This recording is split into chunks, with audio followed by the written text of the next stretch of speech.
Hey, welcome. Our Bible read today is in Matthew chapter 11, and we will get into discussion about that chapter from the Daily Bible Devotional. Remember, 4 sections: recap, application, 3 questions for thought, and then we'll end with a prayer.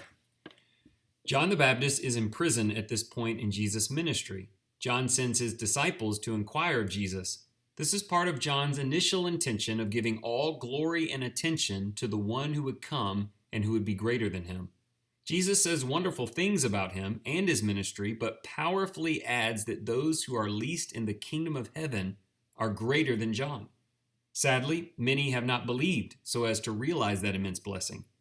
Jesus openly rebukes those who have denied the evidence, noting that many nations of old would have repented by now with such powerful proof. This saddens Jesus. He desires to call all unto him to lighten their heavy loads and provide rest for their souls. Here's some thoughts about that. A quote from the text: "Are you the expected one, or shall we look for someone else?" This is a powerful question. They're asking Jesus if he is the Messiah of prophecy in John's teachings, the Savior of the world. Jesus did not simply answer yes. He spoke of his miracles and message. He had proven himself to all who would look to him. Many had hard hearts and would not submit, even though they had every reason to believe. Please do not let your fear, pride, and burdens keep you from repenting and turning to Jesus. Even if you are a Christian, keep renewing your gaze toward him. He deserves and demands to lead your life. His yoke is easy and his burden is light. Let's look at some thought questions we can use today. Number 1, can you explain what Jesus meant when he stated that those who are least in the kingdom of heaven are greater than even John the Baptist?